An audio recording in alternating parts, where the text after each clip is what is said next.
L'événement majeur, le livre du siècle,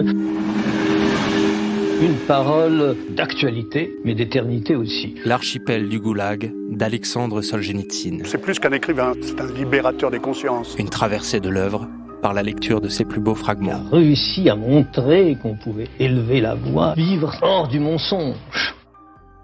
Язык – это живое дерево, живой ствол. И в нем все уже есть. Épisode 6, ce printemps-là.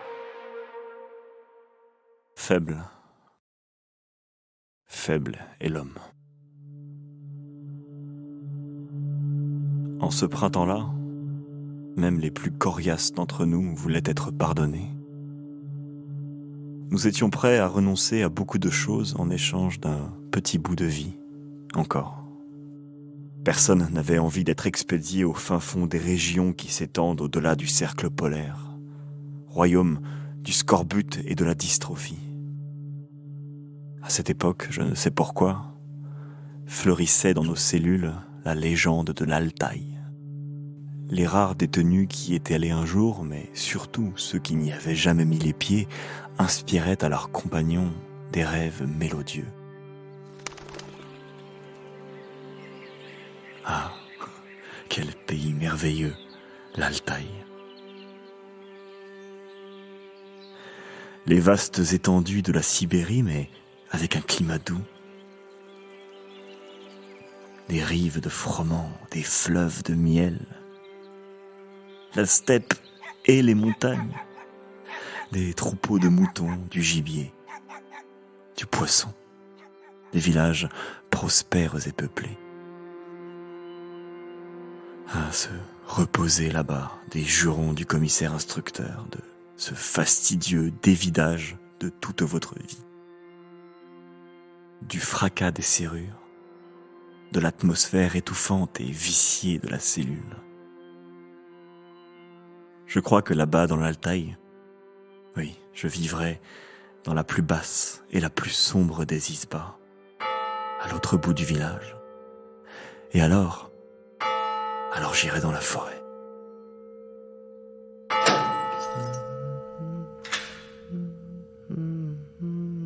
En ce printemps-là, il y avait dans notre cellule un jeune homme de Kiev, Valentin, avec de grands yeux, beaux comme ceux d'une jeune fille et terrorisé par l'instruction. Il possédait un don incontestable de voyance. Plus d'une fois le matin, il fit le tour de la cellule, le doigt pointé en avant, en disant « Aujourd'hui, c'est toi et toi qu'on va emmener.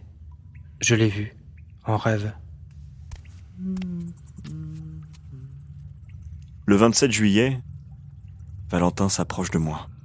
C'est aujourd'hui notre tour. À tous les deux. Et en effet, après la distribution d'eau chaude, on appelle nos deux noms. La cellule retentit alors de vœux bruyants. Beaucoup de nos camarades assurent que nous allons recouvrer la liberté. Et on a beau se dire sincèrement qu'on n'y croit pas, on a beau s'interdire d'y croire et répondre par des moqueries, il y a soudain des tenailles de feu qui vous travaillent l'âme, plus brûlantes que tout ce qu'on peut imaginer. Toutes les sources de lumière peuvent, à un degré ou à un autre, être comparées au soleil. Mais le soleil, lui, ne peut être comparé à rien. Et de la même manière, toutes les attentes du monde peuvent être comparées à l'attente d'une amnistie. Mais il n'est rien, rien à quoi l'on puisse comparer celle-ci. Et si c'était vrai ?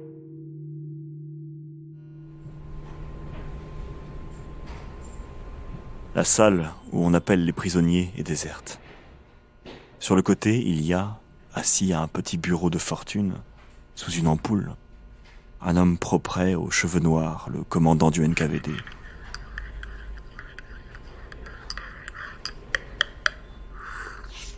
Un ennui patient. telle est l'expression de son visage. Le commandant feuillette la pile de droite et trouve le papier qui me concerne. Il le tire, il le lit à toute vitesse d'une voix indifférente, et moi je comprends que j'écope d'une peine de 8 ans de prison. Mais mon cœur n'a pas un demi-battement de plus. Tout est si ordinaire. Est-ce vraiment là, ma condamnation? Le tournant décisif de toute ma vie? J'aurais voulu être ému, ressentir intensément cet instant, mais je n'y arrive pas. Et déjà, le commandant me présente la feuille tournée à l'envers. Alors moi, pour conférer au moins quelque gravité à cet instant, je profère d'un ton tragique. Mais c'est épouvantable! 8 ans de prison! Et pourquoi? Et j'entends moi-même que mes paroles sonnent faux. Ni lui, ni moi n'avons le sentiment d'une chose épouvantable. Je signe parce qu'aucune autre idée ne me vient à l'esprit. Je rentre dans la pièce à côté en souriant. Chose étrange, de minute en minute, je me sens de plus en plus gai, soulagé. Tous rapportent des billets de 10. Et ce fut aussi le cas pour Valentin. Il me dit 10 ans, ça ne fait rien. 10 ans, nous sommes encore jeunes. Nous aurons encore le temps de vivre après ça. L'essentiel est de ne pas faire de faux pas. Pas maintenant. Lorsque nous arriverons au camp, pas un mot à personne pour ne pas se faire flanquer une nouvelle peine. Nous travaillerons honnêtement. Et puis, après, nous nous tairons. Oui, nous nous tairons. Il y croyait tant à ce programme. Il était si plein d'espoir, ce petit grain de blé happé par les meules staliniennes. On avait envie de lui donner raison. Purger bien calmement sa peine et rayer ensuite de sa mémoire tout ce qu'on aurait vécu. Mais je commençais à sentir en moi autre chose. Si, pour vivre, il fallait ne pas vivre, alors à quoi bon?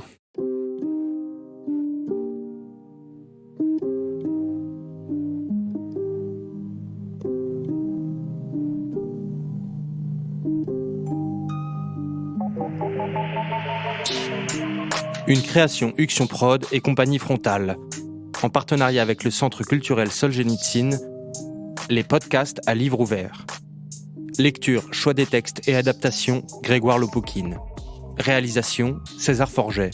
Musique, Guillaume Revillon et Léo Westphal. L'archipel du Goulag est paru au Seuil en 1974 dans une traduction de Jacqueline Lafont, José Joannet, René Marichal, Serge Oswald et Nikita Struve. Les podcasts à livre ouvert, un rendez-vous régulier. Un fragment de texte au ras de la page et au fil des grands chefs-d'œuvre de la littérature russe et mondiale pour découvrir les écrivains et les poètes par la racine des mots. Tous les mercredis à 18h30 sur éditeur-réuni.fr, rubrique podcast.